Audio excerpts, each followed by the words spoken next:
Hey guys, if you're doing a green connector bypass, have some kind of thought about how you plan to ever replace the ignition should you need to, or replace the harness.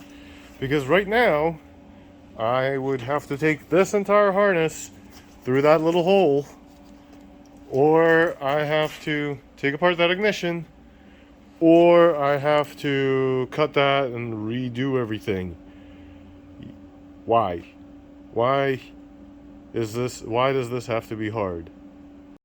But wait, it gets better. They did this green connector bypass with a bunch of crimps. How is this an improvement over anything? Ugh.